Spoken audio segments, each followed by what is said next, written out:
Welcome back to Escapement and Watch. Falling Titan here, thanking Kavar Jewelers for lending this watch into the channel. And if you want to buy this watch, their website is in the description below. Let them know I sent you, and I'm sure they will take care of you. Here she is. This box made an appearance on the 213 video, that white 140th. Now I can't believe that one comes with a white normal box, and this one, which is non-limited, usually the limited say limited here, comes with this nicer box. And yes, there she is. I really am digging this one. Now I did review the 147 and I called it the Cappuccino Mass, and I really did like it. I tried to buy it off Kavar and I was really fond of it. Every time I would go into Kavar's, I would see it sitting there, not sold yet, and it was the last one. And then when I finally decided to buy that 147, it was sold the day before. So I missed out on that. So this one is definitely calling to me, but we shall see. Oh, the bezel is not aligned. Let me line it up and check. Oh yeah, perfect. Nice, it's awesome. Let's check out the other strap. Now these straps are those special Japanese kimono style braiding. I believe it's called Saichu braiding. And they're very strong. 4 times the strength of a normal strap. So these are pro diving straps. There you can see the wave right there as proof. You can go diving with these. Very cool, nice color. I'm not a NATO strap guy. Like, I just never wear them. Let me put the stuff away and we'll begin the review. The box is off to the side, so let's begin. Introducing the SEIKO 63 Mass SPB239. And you can think of this as the next generation Cappuccino Mass. I did review the SPB147, which I call the Cappuccino Mass, a while ago. Go back and check that video. Now, just be warned, I did take a couple shots at Tudor in that video, and for good reason. The Tudor Black Bay 58 can be seen as a boring watch, and maybe, just from my experience, the #1 flipped watch in the world.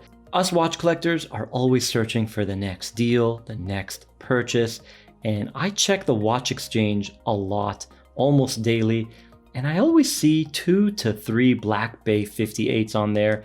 And I just checked today. This video is going to go live today. I just checked today. 2 were posted in the last 12 hours. 1 already sold. And I believe that has to do with a lot of hype from YouTube videos and press. But when they get the watch in person, they find out it's just a little blah. And why am I saying all this? Because this watch reminds me of the Black Bay 58. It's not a bad thing. I love the Black Bay 58. I'm just telling you, it's not gonna wow you. It's not gonna stun you. Same thing right here with this watch.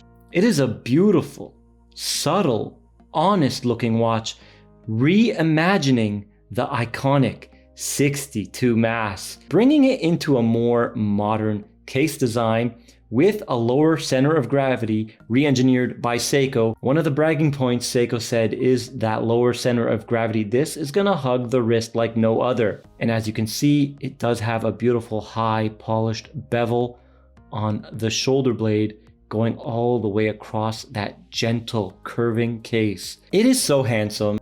And the brushing on the side of the case, of course, is immaculate. We do have drilled lugs, and this watch is gorgeous in my eyes. It is something that I prefer. I do prefer more subtle looking watches. One of my favorite watches in my collection is my Stoa. And some people see that as a boring watch. I love it, but that's a different story. That's the Immortal Flieger, and it's a little bit different, but same vibe here. So just be wary of that. I'm just letting you know. But for those of us that like this style of watch, we're gonna love this watch. We're gonna keep it forever. Now, the measurements. This one I got 40.4 in diameter. Thickness, I have 13.2, but it comes on 2 NATOs. And when you include those 2 NATOs, you get 17.2. 4 mils added from that NATO. All right. We do have a beautiful boxed sapphire with anti-reflective coating, giving some nice distortion right there. Very nice dimension. I love that distortion. I'm a big fan of boxed crystals. And a lug to lug of 47.6. So we are in the Goldilocks zone. That's why this watch is so popular. The crown, 6.5. Easy to grip, easy to operate, very smooth. Of course, this is a 200-meter diver, wet tested, ISO rated. SEIKO wet tests each and every one of these. Unfortunately, that does add to the cost. This one does have that beautiful Saichu braiding, traditional Japanese braiding for the kimono strap. And it is not a normal strap. 4 times the strength of regular straps. SEIKO developed this for the ocean. It is actually a pro diving strap. I'm not sure if this is the first time ever done. Let me know down in the comments. And as you can see, here's the brown one, a deep, nice, rich espresso color. It does have that wave off Kanagawa. Proof right there. It is a pro diving strap. And the hardware is amazing. I'm not too big on NATOs, but definitely I know there's a huge following for them, but they are just not my style. Let me know down in the comments. I would wear this on, of course, a tropic strap, or maybe this GL strap from Uncle SEIKO. Oh yeah. Ho, that's gonna look amazing. The bezel is a coin edge, beautiful bezel, and the action is phenomenal. And the insert, stainless steel brushed with a titanium black carbon coating, confirmed by SEIKO Canada to me. So there we go, a very nice strong hard coating, but I don't know how it's gonna patina. Action is tactile, very nice feel, very dampened, and everything lines up perfectly. Well done, bezel, a joy to operate. Now the dial and hands, we do have those muted earth tones, and it looks a little bit textured, a little bit matte, kind of gives me that same effect as the Hodinkee Blue Alpinist. Everyone thought it was matte. When they got it in the sun, it sunburst. This is going to do the same. It's going to burst in the sun and it's going to look gorgeous. That's where this watch shines. And yeah, it's going to stun you when you see it in the sunlight. But in day-to-day activity, it won't. It's just going to look very muted and down to earth with those earth tones. The hands are divided in half with brushing and polishing, and it's a beautiful effect how it plays with the light. It might trick your eye in some cases to make it look like the hands are not aligned. But that's just that half polished, half brushing, changing the visuals. It confused me a couple times, but I checked under loupe, under different angles, under magnification, under macro, the hands are aligned perfectly. And I thought it wasn't, but it was just the light playing tricks on me. We do have a beautiful khaki colored font with the Pro Specs logo, SEIKO logo, and of course, Divers 200 and the printed chapter ring. Now let's compare it with an SKX, or sorry, a 5KX sports watch, 42, I believe 42.4 versus 40.4. So 2 mils exactly difference. There you can see that. Thickness should be about the same. Flat crystal on the left, boxed sticking out about 0.5 mil on the right. Lug to lug very close, but the 63 mass a little bit longer, I think by 1.5 mil. So definitely you can see that fat, squat, tall look. This has a more streamlined, skinny, lower profile look. Definitely can see the price difference and quality right here when we see them next to each other. Just the case finishing, and we are seeing that price gap much more apparent. All right. Here she is on my 6.5 inch wrist, and why is this sticking out? Because I can't tuck it back in. I think it is too thick and too pro diver. I think SEIKO didn't think this through. I can't get it through. This is the first time a NATO I could not get through. So be wary of that. Definitely a design flaw, or maybe I'm just doing it wrong. But yeah, it is too thick to go back in. All right, well, for me anyways, all right, guys? So, and of course, it does sit ultra high on the wrist, 4 millimeters raised. And I don't know why people love the NATO. This look is a little bit strange to me. floaty and weird. Not my cup of tea, but again, I know a lot of people love NATOs. Okay, let's do the weight. Man, this strap is so gorgeous. It's too bad about the fitment. 106 grams. All right, excellent. Lightweight, comfortable for all day wear. Let's check her out on the Timegrapher. We do have the 6R35, 70 hours of power reserve, hack and wind automatic, 24 joules, and you can hear it right there.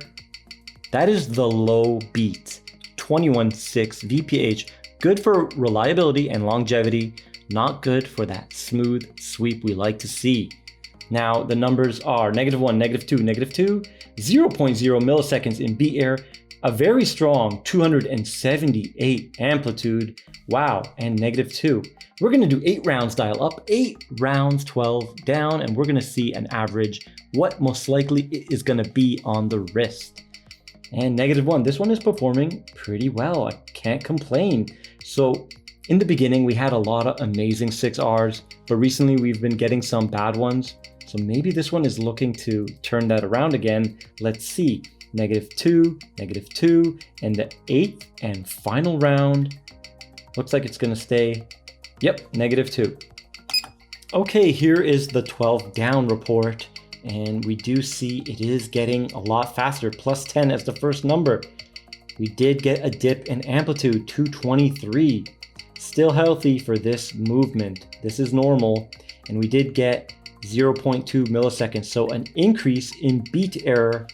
So +10, +7, +7. And looks like we're staying stable now at +7. Oh, right when I said that, it jumped to +10, of course. I haven't learned my lesson.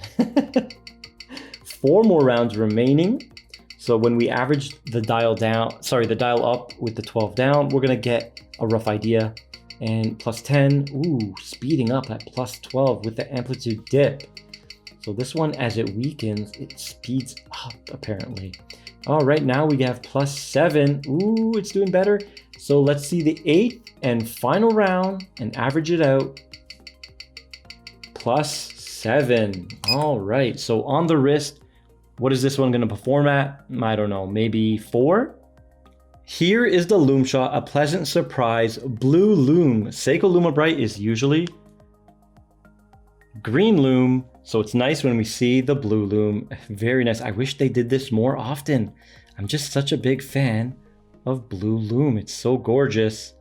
And yeah, so pleasantly surprised. The cappuccino mask had the same thing. So very nice. Here she is in the low light situation. Legibility is excellent with the high contrast of the dark espresso dial with that nice creamy LUME on the hands. Easy to read the time. What do you guys think of this watch? Are you guys a fan of subtle looks, or do you like a little bit more loudness in your watches? A little bit more pop? Let me know in the comments down below. And if you like this video, please like, share, and subscribe, and I'll see you in the next one.